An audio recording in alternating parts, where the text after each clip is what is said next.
Didn't make me feel like kidnapper. He made me feel like I'm being stalked like prey.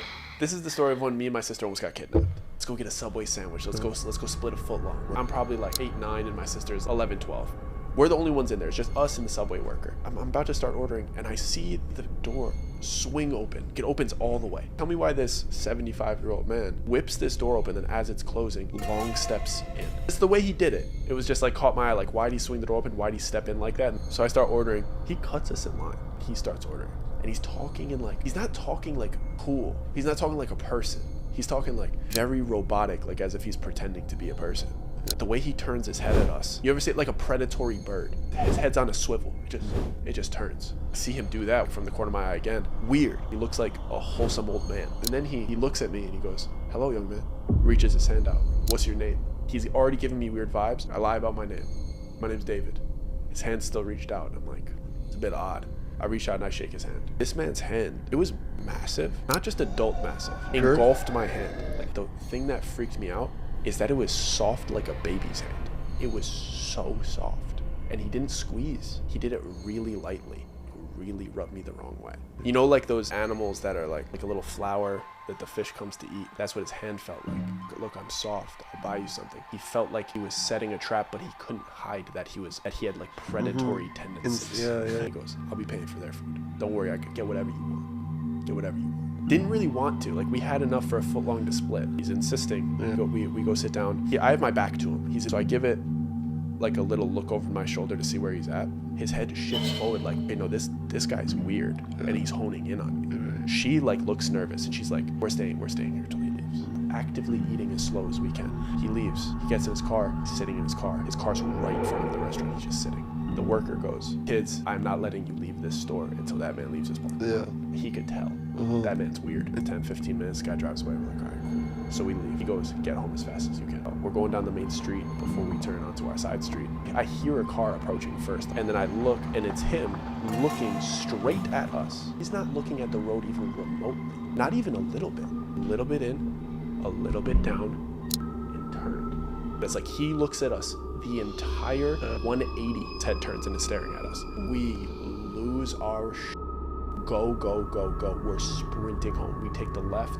Now we're down on our side street. Turns, we're like, dude, this guy is chasing us. Yeah. Flies by in front of us. Same thing. He is not looking at the street. 180, eyes tracking us, but drives by. So as this dude passes us for the third time, we're approaching our house. We're about to be home free. Our parents are home. We made it. But this guy's parked under the street light on the corner. As I'm going inside, it sounded like he's talking to himself, and all he said was, "It can't have him. It doesn't know his name." And I never saw that dude again. When you're a kid and stuff like this happens, you just kind of shake it off because you don't really understand what the consequences could have been. When scary things like that happen, but no real consequences occur, in your childhood brain, it turns into a funny, crazy story. It's scary in the moment, but in hindsight, it almost feels like a scary, adrenaline-filled chase. I remember it as almost a better version of a game of cops and robbers. And I understand some people would say it could be a traumatic experience. But for me, a crazy 11-year-old, it felt like a highlight of my summer. We obviously told my parents about it, and they took it way more seriously than we did. They had conversations with local authorities, and we gave descriptions of his car and his appearance. But nothing came of the situation. My sister and I were no longer allowed to do late-night subway runs, but it didn't change much of our daily lives. I even recall downplaying the situation to my parents, in fear of losing the privilege of going to the park by myself. A privilege that I had just gotten a few weeks earlier. I just wanted to be able to play at the park with my friends without my mom chaperoning me, or being attached to her schedule. We had a park down the street from our house that I spent all day, every day, all summer. And the thought of only being able to go there here and there under parental supervision was an absolute nightmare once I had tasted that sweet freedom of being able to go there and spend as much time as I wanted. Obviously, our parents made us stay home for a couple of days after the incident, but once the weekend came around and I knew all my boys were going to be at the park, I started begging to go the second that I woke up. And it turns out that an annoying 11-year-old begging to leave the house at 8:30 a.m. on a Saturday, on the only day that his parents can sleep in, is a very convincing argument to let him leave, especially when they know that there's Little League games all day at the park, with hundreds of players and parents attending. My parents finally obliged after 30 minutes of begging. So I hopped on my brand new Mongoose BMX bike with black pegs on the front and the back. I know you're jealous. And I headed to the park for the rest of the day. And it was everything that I knew it was gonna be. It was one of those peak July summer days when everybody you knew was there. and there's different activities to do every hour. There's hordes of kids riding their mongooses and diamondbacks and haros, going from activity to activity, playing pickup football, playing horse at the basketball court, playing wood chips on the playground. The concession stand is open with $2 walking tacos, corn dogs, tamales, with the Little League tournament at full steam. It was the perfect day. Per usual, me and my best friend Stan at the time stayed until the Little League tournament was completely over. And we watched the championship, of course. We lingered around after all the families started to disperse. And when the streetlights turned on, we both knew we only had a couple more minutes before we had to head home. So we chose to circle the park one more time on our bikes before heading home. And on the last stretch of the block before I turn left and he turns right, we always race. It was just the last little fun thing that we did before the day was over. We both give each other the look and we start picking up speed. And we stand up on our pedals and we're pumping our bikes as fast as they could go. There's only about 30 feet left before the intersection. We're at top speed when a squirrel runs in front of Stan's bike and he swerves a little bit to avoid it. But when he did, his back spokes get caught in my front peg. He immediately falls onto his left side and my front wheel hits the grounded bike and I go straight over my handlebars. We were going so fast and I had such a tight grip on my handlebars that when I made the collision to his bike, I went straight over and landed on the concrete right on my face. I fell on the concrete like one of those scorpion falls where your face hits the floor and then your legs get curled up behind you. I must have skidded for 10 feet on my face. It took me like a full minute to really come to after the collision of my head to the concrete before being able to look up and see if Stan is okay. My entire face hurt, but I had no real gauge of how bad my injuries were. And the worst part for me was just banging my head. It didn't really hurt so bad after the initial impact, but Stan was clearly in much more pain than I was. I stumbled up to him to check on how he was and he was crying hard and he was just holding on to his left hand. I asked him what was hurt and he just showed me his hand. His hand was bleeding pretty bad, but the real issue was his fingers. They were pointing in every direction like he was throwing up gang signs. He must have broken every single finger except for his thumb. But when he looked at me, it looked like he saw a ghost. And he said, "We both need to go home right now." I initially thought he had that look on his face because he knew how bad his injury was. But I now know he had that look on his face because what I looked like. And he just said, "You're cut really bad, Doug. You need to go home." We only lived a block away from each other. And we were already on the corner where we part ways anyway. So he picked up his bike and started jogging it home. And he just shouted back to me that he'll call me tomorrow. So I'm just standing on this corner not knowing the extent to my injuries. But the adrenaline must have been so high that I could barely feel them. And foolishly, in my little 11-year-old brain, the only thing that came to my head was that I can't go home until I'm cleaned up. And I don't look that bad so my parents don't take my park privileges away. So instead of going home like Stan told me to, I hop back on my bike and I ride it back to the park house. And I run into the bathroom to look at myself in the mirror and I'm shocked. The right side of my face had concrete burns from the hairline to my chin. But they weren't bleeding that bad. They were just oozing a little bit. But right above my hairline, there must have been a gash from the initial impact. And the stream of blood was running down my hairline behind my ear.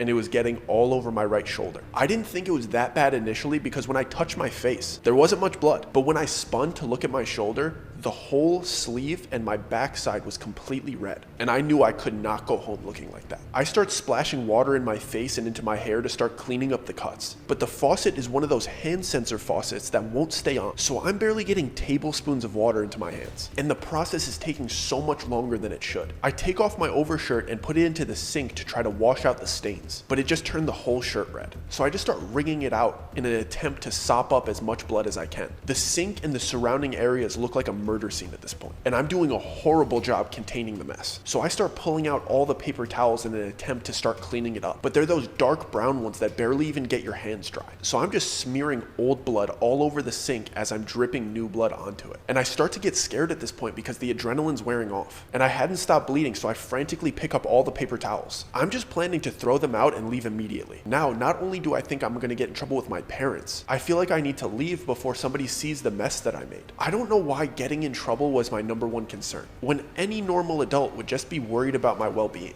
But I was. And right as I pick up the last few paper towels, I hear somebody enter the bathroom. I expect to hear a concerned voice, but all I hear is a smug tone say, "You expect me to clean this up?" I immediately feel an intense sense of dread. Not just because I feel like I got caught, but because the voice sounded familiar. When I turned around, the first thing I saw was the Park District employee t-shirt. It was a man wheeling in the custodian's cart, and my nightmare came true. The janitor was upset with me for bleeding all over the bathroom and smearing it everywhere, and I was gonna get in trouble for this. I immediately began apologizing and starting to clean up more, and I could feel the anxiety in my body rising, and my eyes are just darting all over the bathroom trying to avoid eye contact with the janitor that caught me. I was feeling really nervous, but the feeling of dread overwhelmed the nerves when the man spoke again. I heard him open his flip phone and he said, "What's your father's phone number?" And again, my initial thought is that my parents can't know about this. And right when I'm about to lie to this man about my dad's phone number, I finally take a look at his face and I realize it's the same man from Subway,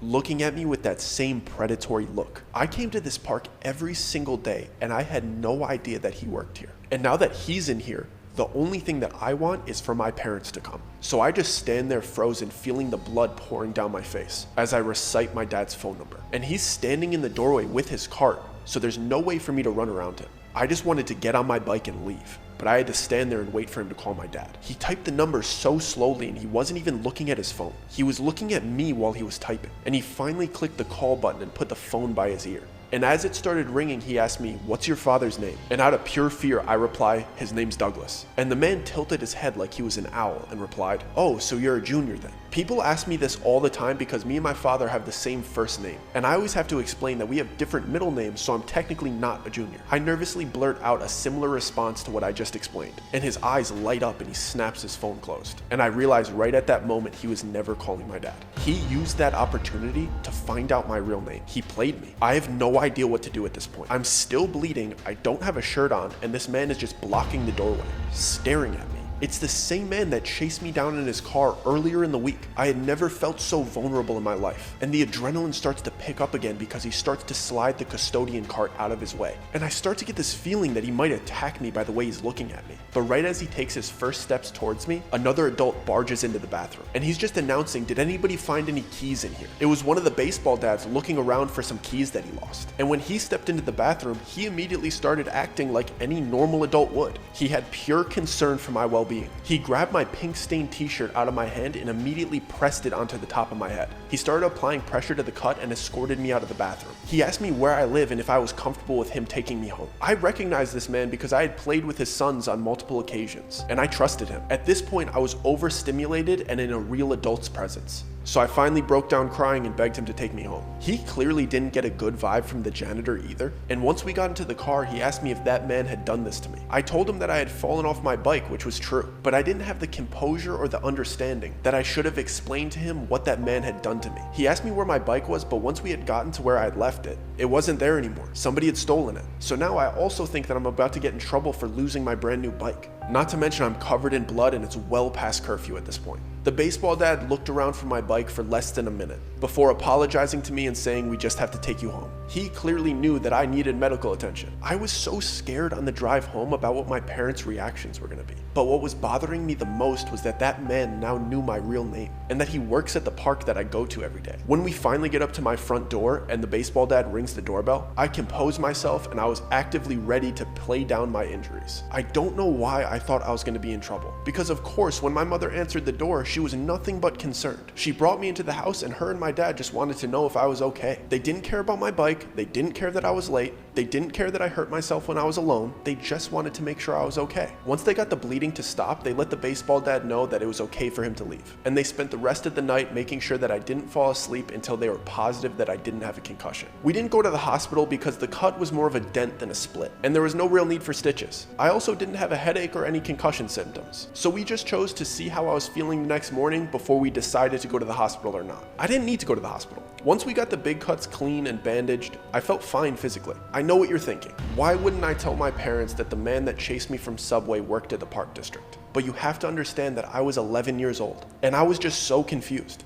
I was really scared when I recognized him in the bathroom, but then I started to second guess his motives because when I realized that he worked at the Park District that I attended every single day, then he easily could have recognized me at Subway. He could have just been being nice because he recognized me. Maybe he thought I would even recognize him and that I was being disrespectful for lying to him about my name. He could have even been making sure that we got home safe because we were young and it was late. Plus, he's very old and the way that he looks at me could very well be poor eyesight. At least those were the questions and concerns that were going through my head. And my parents were already so worried about me. I didn't want to pile on with the issues of last week, but not telling them was one of the worst decisions that I've ever made. Stan called me the next day and updated me about his hand. He was in good spirits by that time and he was just laughing about how he looked looked like Freddy Krueger because all of his fingers had those metal stints on them. He had broken 3 fingers and dislocated his pinky, but his thumb was fine. So in his words, we were all good to play Dragon Ball Z Budokai 2. I planned on avoiding the park house for a while because even though I had doubts about the janitor's intentions, I still didn't want to be around him. But when the weekend came around and I was headed over to Stan's house, I had to walk through the park to get there. Stan's house is one of those houses where his backyard is the edge of the park, and I'd go through his back gate to enter his backyard, and I'd use his back door to go directly into his basement where his consoles and games were. I purposely went around the baseball diamonds to avoid the Park District building, but behind the baseball diamond near Stan's fence, there's this big field house where they store the concession stands, the field maintenance equipment, and the Park District vehicles like golf carts and club cars. The back door to that field house is only about 10 feet away from Stan's back gate, and when you go behind there, nobody in the park can see you. It was such an isolated area that we would go back there if we had firecrackers or if we had to go to the bathroom and we didn't want to run all the way to the park house. I start to get that sense of dread again, so I did one of those scared skip runs up to his back gate. And right when I'm reaching for the handle to his back gate, I hear the back door of the field house open and somebody grabbed me. They put their left arm around my waist and their right arm over my shoulder and around my neck. They lifted my feet off the ground and started backpedaling towards the field house. I start to press down on his hand to try to get my hips free so I could get my feet back on the floor and turn around or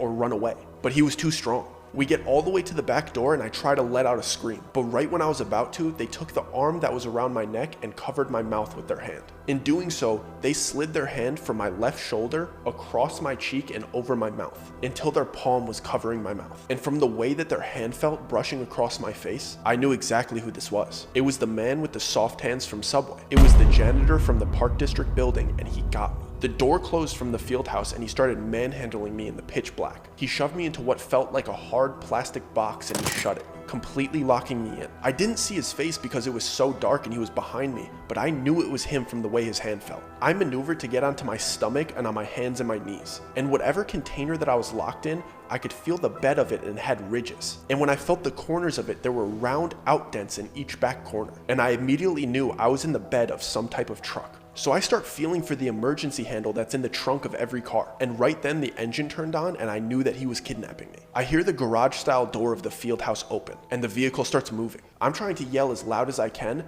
but the ride is really bumpy and I'm getting thrown around back there. And it knocked the wind out of me. We're driving for about 1 minute and I start trying to memorize the turns that we took, so I at least have an idea of what direction he's taking me or which way that we're going. But then the vehicle stops and I hear another garage style door opening. I could feel that we slowly pulled into it and parked, and I could hear the garage style door closing again. So in my head, we must be in the Park District building. I start thinking, why would he manhandle me like that and throw me into the bed of this truck just to bring me into the Park District building where so many people definitely are? He circles the vehicle and opens the trunk and pulls me out by my collar. And I realize that we're in the football equipment shed where they store all of the helmets and shoulder pads. I've seen inside of the shed from when I picked up my equipment, but I'd never been inside of this part of the Park District building. He dragged me by my collar into the back of the shed, and I see the door that must be connected to the main building in front of me, but he drags me in the opposite direction. When I gator roll to see where we're going, I see a staircase that I didn't even know was back there, and this staircase takes us into the basement of the building. I didn't even know this place had a basement. When we got down there, he dragged me through a little common area that had lockers and a small table and a microwave, and then we passed a room that just had a mattress and a TV on the floor. And after that, it was all storage. It was a large storage area that was similar to the storage areas in the basement of apartments, where each section had a cage and a lock. They had all of the different sporting equipment locked and organized into different cages, but he dragged me all the way into the back into an empty one. He basically threw me in there all the way up against the back wall and locked me in. He just stood there on the outside of the cage and I barely got these words out, but I managed to ask him, "Why are you doing this?" And I could see his predatory eyes honed in on me, looking through the top of his eyelids while most of his face is shadowed. And he just says, "You know exactly why you're here." And he just storms out of the room and up the stairs. And my child brain just starts going through any scenario where I would deserve to be treated the way that he's treating me. Was it lying to him about my name? Was it running away from him? Was it getting blood all over his bathroom? Why would he throw me in the bed of a truck and lock me in the basement of the Park District? Even at this point, I didn't even really feel like I had been kidnapped. It felt like I was in trouble. And since he was an adult and didn't even take me out of the park area, it just felt like he was punishing me for bad behavior. I wasn't scared for my life until I turned around and I saw what was on the concrete wall behind me. It was really dark in there, so I wasn't sure what I was looking at first. It looked like one of those cork boards that they display in park districts or school hallways, filled with a collage of photos from a summer camp or a field day. But when I got up close and started started looking at the contents of each picture, I realized that they're all pictures of me taken from a distance at the park. I look up at the title of the corkboard, and all it says in big font is "Good Boy." This man has been watching me for months, and I could even recognize what days the pictures were taken based on who I was with, what I was doing, and what clothes I was wearing. There had to be at least 100 photos on that corkboard. But why is it labeled "Good Boy"? Why am I locked in a basement if I'm a good boy? Why does this man have this collage of photos of me? As an adult, I know now that this man was stalking me and had an unhealthy infatuation with me. But as a kid, it just confused me. I didn't truly understand how much danger I was in that exact moment. But I knew that I had to try to escape before he came back. Seeing all of those pictures scared me, and all of these thoughts started flooding in about what he could possibly do when he comes back. I was too young to have any context for how bad this could get, but I knew this wasn't good. I knew that I had to get out. So I start looking for weak points in the cage, or if I could slip my fingers through and unlock the door. But I couldn't find any. This thing was solid. So I start looking through the fence in the storage units next to me to see if there's anything useful that I could reach. But I don't spot anything useful before he starts storming back in. I instinctively back all the way up to the wall to get as far away from him as possible. And I just watch him walk all the way up to the door. I just stand there waiting for him to say something. When he mumbles out, "It's such a shame, you were such a good boy." I had no rebuttal to this because I had no idea what he was talking about. And he follows up with, "I hope it was worth it." And he starts to reach for something in his back pocket. I was expecting it to be some kind of weapon, but he holds something up that just looks like a dark rectangle with a little yellow strip at the top. And he slides it under the fence into the middle of the cage. So I take a closer look at it to see what it is. And it's a black Game Boy Advanced with a yellow Pokemon cartridge lodged in the back. And I realize what this is about. A week earlier, before the subway incident, I had lost my Yu-Gi-Oh cards at the park. So I went into the park district to look in the lost and found bin. And I found this Game Boy Advanced in there, and I took it. I stole it. I had gotten my own for Christmas that year, but my dad had returned it 2 days after Christmas because he thought I was playing it too much and didn't want me to develop that habit. So when I saw this one in the lost and found bin, I just stole it. I wanted one so bad. So was he doing this to me to teach me a lesson about stealing?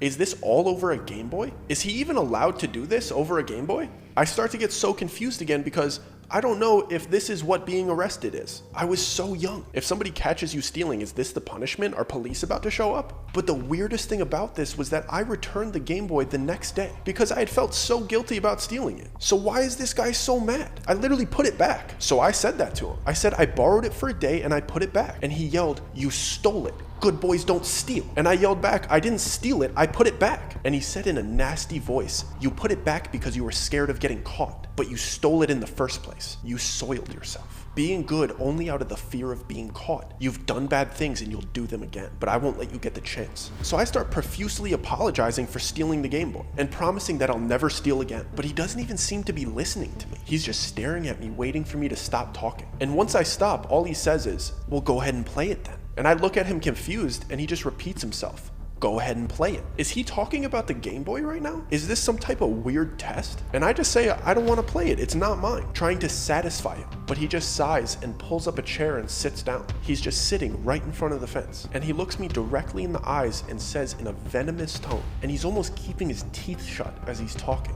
And he says, "Play the game or I'll chew through your skin." I wasn't confused anymore. This man was violent and psychotic, and he said it like he meant it. So I picked up the Game Boy and turned it on. Everybody knows that the first thing that you do when you start a game of Pokemon is choose your starter Pokemon. And the choices are Bulbasaur, Squirtle, and Charmander. And just a week earlier when I was given this option, it was the most exciting choice I ever had to make. Choosing your starter Pokemon is a part of your identity. It's a part of everybody's core memories from childhood. But there was nothing enjoyable about it this time. I had no idea what kind of game this guy was playing. And it felt like if I chose the wrong one, he might lose his temper. What was once the hardest decision for all of the best reasons might be the last decision I ever make. And I remember my child brain mulling it over, thinking that I need to choose the Pokemon that would be best fit to help me get out of this situation. Which one would I want with me right now? So I chose Charmander. There was something about that decision that lit a fire in me, no pun intended. I felt like Charmander would fight and wouldn't accept being locked in a cage. As I started playing, the janitor seemed so content just sitting on the outside of the cage watching me. And every time a jingle went off when I would find a wild Pokemon in the grass and a battle would start, it gave me deep waves of anxiety because it was completely silent in here, but I was too scared to turn the volume down. He seemed content in the moment and I didn't want to change anything because I needed time to think. This went on for hours. He just kept watching me play. I had no idea what time it was, but it had gone on for so long that I had accumulated 5 gym badges, and I had a level 67 Charizard. I had dreamed about having a level 67 Charizard when my dad returned my Game Boy, but this was a nightmare. This man made me play until I couldn't keep my eyes open. I felt my eyelids getting heavy and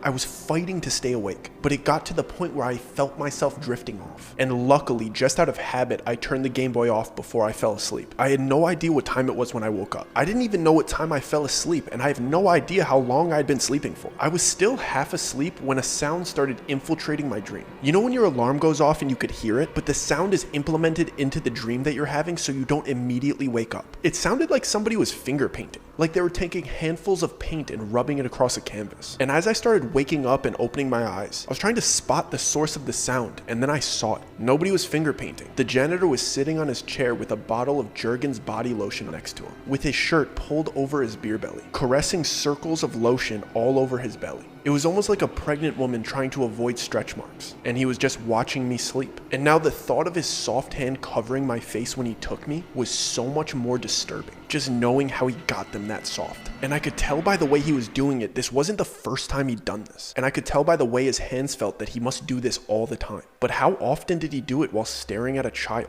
So I'm just staring at this guy in awe with his willingness to act so bizarre. And he just whispers, "Keep playing." The last thing I want to do is turn that Game Boy back on and try to catch them all while this freak is sitting there rubbing his belly watching me. So I just instinctively reply, "I'm hungry, can I have some food?" He seemed so annoyed with that request because I could tell he got comfortable and was settling into his freaky behavior. But he must have known that he had to feed me because I'd been in here for so long. He stormed up the stairs almost like a childhood brat that didn't get what he wanted. But when he came back down, he seemed a little bit giddy and told me that he had a surprise for me. He made me go all the way to the back and face the wall before he placed my surprise inside of the cage. I could hear him sit back down onto his chair and load his hands back up with lotion before telling me to turn around. And all I see is a line of 5 different items on the floor in the middle of the cage. And he says in almost a hiss, "Your favorites." And from left to right, there was a grape Freezy Pop that they used to wrap in those milk carton packages that they would give out at day camp. There was a graham cracker PB&J, a bag of hot fries, a Glacier Freeze Gatorade,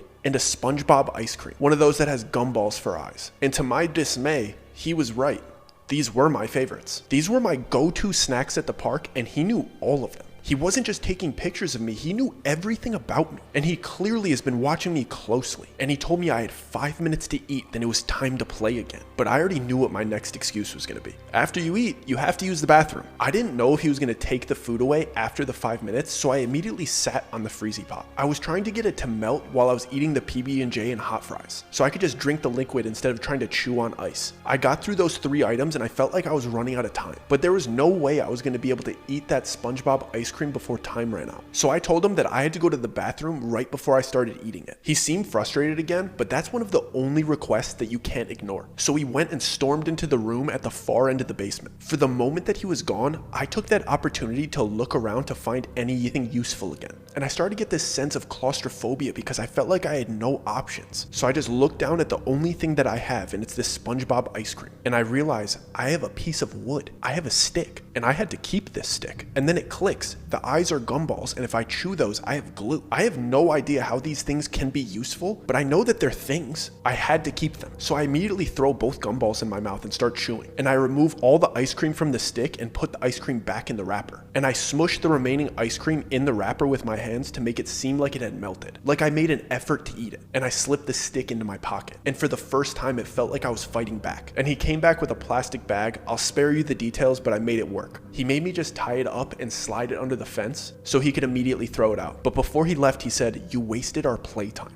And then he went upstairs for hours. And just from that, I knew it must be around 9 a.m. because that's when the Park District building opens, and he must have went to go to work. I knew that this guy was gonna come check on me at some point, so I had to think of something before he came back. The obvious first choice was to sharpen the popsicle stick on the concrete wall. So that's what I did. I just shaved it down on both sides until I got a nice sharp point. But I laid on my stomach to sharpen it in the corner of the wall and the floor so he wouldn't be able to see any obvious marks on the wall. And I hid it in my waistband so it wouldn't get caught in my pocket if I had to pull it out. He came down a couple minutes after I had finished, and I hid the gum under my tongue so he didn't know I had it. And I start to pretend to play the Game Boy because that's what I thought he wanted. He was clearly in a rush to get back to work, but he had enough time to tell me that I shouldn't play the Game Boy while he's gone, because apparently when it dies, I die. I don't know if he's messing with me or just trying to freak me out, but it added a whole nother layer of impending doom, because the last time I had checked, the Game Boy was at 30%, and there's no way that this thing was gonna last another night. I tried to pick at the gate and I tried to check for weak points again, but I came to the conclusion that the only way I was gonna get out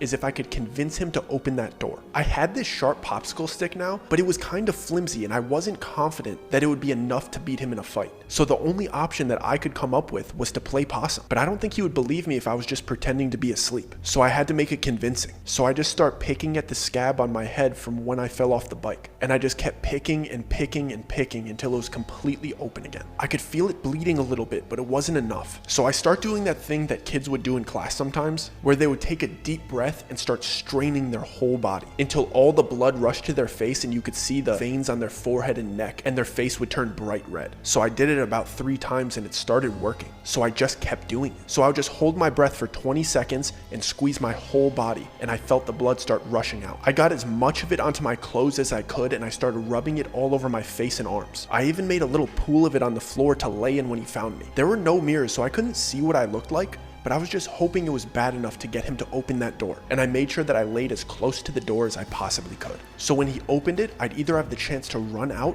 or shove my gum into the door frame. When he finally came down, I did my absolute best to lay motionless, while peeking through the slits of my eyes to be ready for any opportunity that came of this, and it worked. Once he got a look at me, he frantically opened the door and picked me up by my shirt, and he was just trying to start to shake me awake. I did my best to stay limp and act as if I was unconscious. He had such a good grip of my shirt and he was kneeling in the doorway, so I knew running wasn't an option. If I had my popsicle in my hand, it might have been a good opportunity to use it, but his arm was in the way of me reaching for it. I already had the gum in my left hand, and when I didn't budge from him shaking me, he pulled me into his chest and started hugging me, and he pressed his ear to my chest to see if I had a heartbeat. And while his eyes were down looking away from the door, I used that opportunity to shove the gum in the door frame. I had just got it in there when he noticed that I was moving, so I had to pretend that I was just grabbing the door frame and opening my eyes slowly, like I was just waking up naturally. He bought it, but once he knew that I was awake, he pulled me far away from the door, and instead of asking if I was okay, all he said was, "You've ruined your clothes." For a split second there, I thought he was concerned about my well-being, but once he knew I was alive, he went right back to being cruel. I didn't know what to make of this at the time, but in hindsight, I think he was just upset because for a moment, he thought I had done it to myself, and he wasn't going to get the pleasure of doing it to me, and he just started repeating, "Filthy.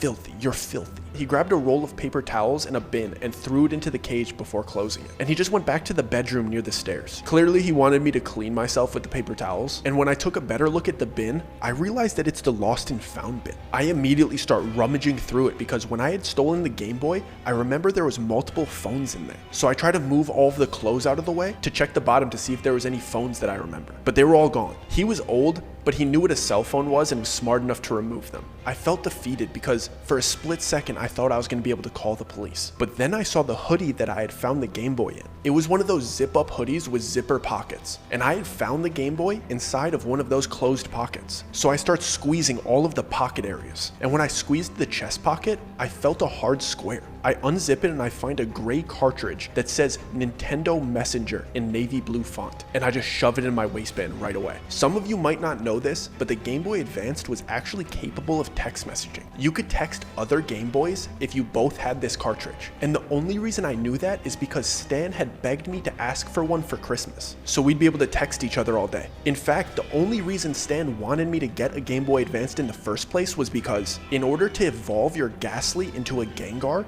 you would have to trade your Ghastly to a friend, and they would have to send it back for it to evolve into a Gengar. It was the only way to evolve that Pokemon at the time. This isn't just Pokemon trivia. It's so important I tell you this because you need to know somebody's username in order to send them a text message. And because of that conversation, I knew that Stan's username was Gengar Gang, so I knew that if I could get this cartridge into this Game Boy, I could let Stan know where I am. And I know that he knows that I'm missing. My parents thought I was going to his house and he was expecting me, so when I didn't show up, he knows I'm gone. But I had to wait for the right opportunity because the janitor was already walking back, demanding that I start playing. So it must have been past 5 p.m. at this point, because it seemed like he was finished working. He sat back down on his chair and was ready to settle in and watch me play. I knew that the Game Boy only had 30% battery left. And I also knew that the night before, he hadn't stopped staring at me once. I had to make this battery last until I had the opportunity to switch out the cartridge and send Stan a message. I knew that he was ready to watch me play all night just like he did the night before. So I had to convince him that I was playing. So what I did was I took my character into a large area where it was just all grass, where you bump into wild Pokemon frequently. You barely have to walk around for 20 seconds before you hit one. So every 10 minutes, I would turn the Game Boy on, I would let it hit a wild Pokemon and jingle, and then I would immediately turn it off. And then I would just sit there pretending to play by clicking the buttons. I sat there doing this for hours. I knew that I couldn't let this Game Boy die after what he said to me earlier. I needed enough juice left on this Game Boy to create a messenger profile and send out a text message when I finally got the chance to. After what felt like an eternity of pretending to play this game, the janitor finally stood up to use the bathroom. I knew that he was using the bathroom because there was no bathroom down here, and he started walking up the stairs. The second his foot touched the stairs, I pulled the messenger cartridge out of my waistband. I jammed it into the Game Boy and I propped up the little antenna that it had. I frantically created a profile and I made my username, "It's Dougie, help me." And I immediately start sending a message to Stan. I heard him open up the door at the top of the stairs, so the only message I was able to get out was, "He has me, Park Building." He was halfway down the stairs when it finally said delivered under the message, and I switched out the cartridges like a magician doing a sleight of hand trick. I cannot believe that I got the message out. He knew to take the cell phones out of the lost and found bin, but he was too old to know that this Game Boy was capable of texting. So I got the message out, but now I need to survive until he sees it. And who knows when Stan's gonna see it. I can't even check to see if he replied because this freak is sitting at the end of the cage staring at me. But I know Stan, I know he's addicted to this game, and I know he always plays while he's eating dinner. So I just need to keep this Game Boy alive until Stan eats dinner. So I just go back to the battery saving routine that I've been doing all day. And I even start spreading the increments out. I'm only turning it on like once every 15 minutes at this point, but the battery's still depleting. After about 2 hours, the battery had gotten down to about 19% and he started looking at me funny, like he was getting suspicious. So I kept it on for 10 minutes straight until he seemed satisfied with the amount of jingles that was coming out of it. This brought me down all the way to 10%, and it's like he knew, because he asked me, "Are we under 10% yet?" I thought about lying, but I decided to tell him the truth to keep him calm. And I said we're at 8%. And when I told him that, this awful grin spread across his face, like he was getting so excited. And he stood up like he was forgetting something and then went to go look for it. I took a risk and I switched the messenger cartridge back in while he was still down here. And when I opened the inbox, I read the best 2 words that I've ever read. The message just said, "Cops coming." I switched the cartridges back as fast as I could and I tried to hide the gray one. But when I look up from my waistband, he's right in front of the door. And he's so close to the fence that his nose is protruding through a gap and his lips are pressed up against the wires. He doesn't look excited anymore. He looks viciously angry. He saw what I did. He saw me hide that cartridge. I was so scared that I was just locked onto his face for a few moments frozen before I could compose myself a little bit and see what he had in his hand. He had a thin green rope wrapped around each hand multiple times to the point where the rope that was connecting each hand was pulled straight from the tension. He really meant it. He was really planning to kill me. And just a few moments ago, he looked so excited to do it. But now his face looked like he was ready to do it. And he condescendingly asked me, "What did you just hide?" I knew that I couldn't pull up my shirt and show him my waistband because he would see the popsicle that I had sharpened. So I just pulled my waistband away from my waist and let the cartridge hit the floor. I had a huge knot in my throat at this point, so I barely squeaked out, it's just another game." So he commanded me to switch out the cartridges and show him the screen, which also meant to walk over to him. And my hands were so shaky at this point that I had trouble swapping them out, and I could feel his eyes staring through me, enjoying the terror that I was in. He must have actually thought it was another game, because when I showed him the screen and he saw the messages between Stan and I, he got visibly concerned. And he knew he made a mistake. As I was looking at his face reading the messages, we both heard blaring sirens surrounding the park building. You think that I would feel relieved, but I felt like I was in more danger than I had been in this entire time. It might take them 10 minutes to find me down here. He could finish the job with that rope before they get down here. He must have seen the fear in my face and he attempted to capitalize on it. And he whispered to me, "Nobody knows that there's a basement.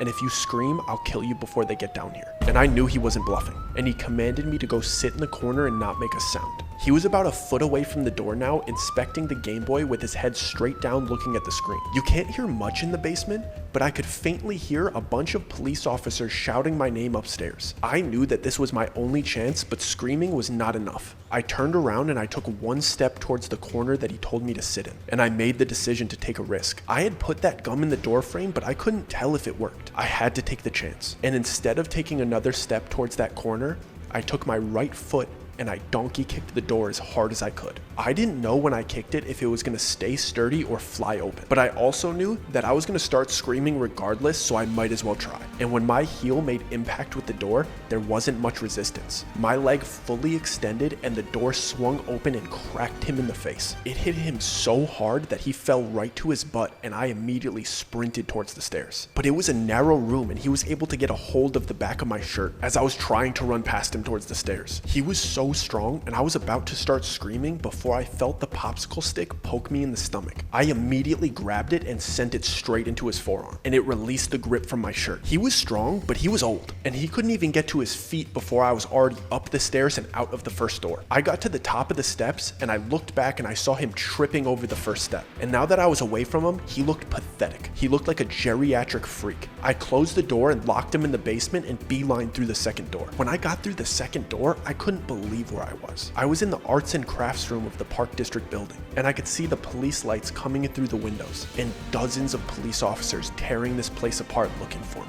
I run into the hallway and they all see me. I must have done a number on myself because I hadn't cleaned up my face after I'd peeled my scab off. I just changed my shirt. The looks on their faces were filled with so much concern and so much pity. The first police officer that came up to me asked me what happened to you, and I said the first thing that came to my mind, the janitor. He asked me where the janitor was, and I said the basement. A flood of police officers headed towards the basement, and the one that was talking to me picked me up, and he just brought me over to the ambulance. And as we were walking up to the ambulance, I was able to see my reflection in the window. I couldn't see any color, but it looked like I had mud smeared all over my face. I remember the EMT immediately cleaning my face with a wet towel to try to see if I had any cuts, and asking me where all this blood came from. I was so overstimulated and I was just so not ready to explain what happened to adults that I just told them I was playing possum. And I see my parents arrive, running frantically to embrace me. But I wasn't ready to celebrate yet. I needed to see the police come out with the janitor. I wasn't ready to not be scared until I saw that man leave the building in handcuffs. When they finally dragged him out and I got a good look at him in the light, it was the first time that I felt true hatred in my life. He looked repulsive. Seeing him next to the police officers who were real men showed me how much of a weasel he really was. They were manhandling him the way he was manhandling me. And the way that he treated me, he was only capable of doing that to a child, with how feeble and pathetic he was. He wasn't the intimidating, vicious, cruel man that he was in that basement anymore. I spent this whole story explaining it to you from my childhood perspective, but I think it's important to go over a few things from an adult perspective. For a long time, I wondered why this happened to me and why he honed in on me like he did. But the adults in my life withheld a lot of information from me for a long time, until they felt like I was old enough to understand it. One thing that bugged me for a long time was the good boy thing. So when I was finally old enough to pursue the answers that I was looking for, I came to find out that I was his first and only victim. And his reasoning was that I was the only good boy at that park. And I know this wasn't true because I was as mischievous as all of my friends. But for some reason, he idolized me and put me on a pedestal. I was definitely a nice kid. I didn't bully anybody or vandalize anything. But for him to think that I was this perfect good boy came from something deeper. And when he spoke about why he did it, it was honestly heartbreaking. He was an old man, but the way that he talked about his childhood, it was like that he was still there. Apparently he had a violent, alcoholic father, and his father would take him to grocery and retail stores and teach him how to steal because he had no money for his son. He only had money to feed his addiction. So when this man needed new clothes for school or shoes or food for lunch, his father would take him to these stores and force him to steal what he needed because during the day in his hungover haze, he knew that he needed to put on a charade for the other adults to hide his alcoholism. And if his son showed up to school with nothing, no food, no shoes, no clothes, it would be a big red flag to the other adults. So he would force his son to steal. And when you teach your child to steal, if your father teaches you something as a child, the child thinks that's just how you do things. And you start to do those things even if your father's not around, because that's what he taught you to do.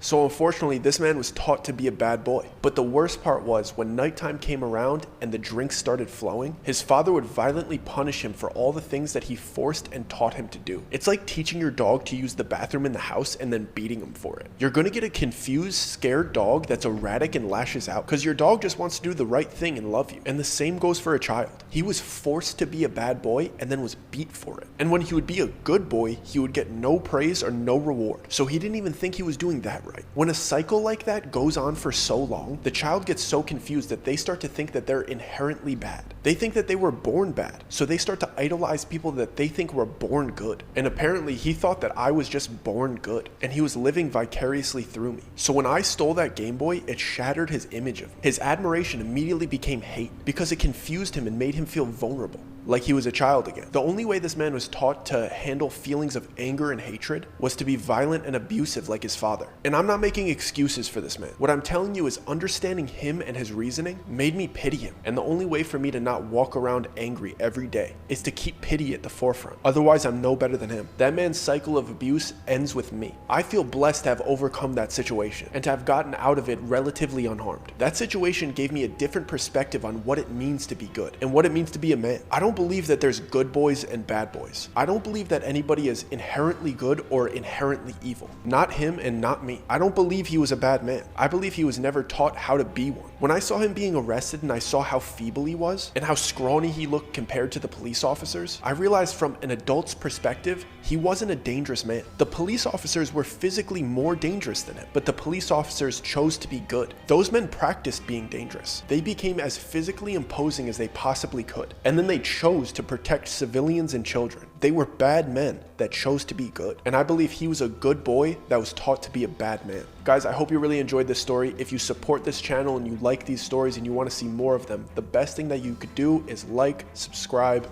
hit the notification bell. You know the drill. But the best thing that you could possibly do is hit that join button below this video and join the exclusive membership. I appreciate you and I love you. Bye.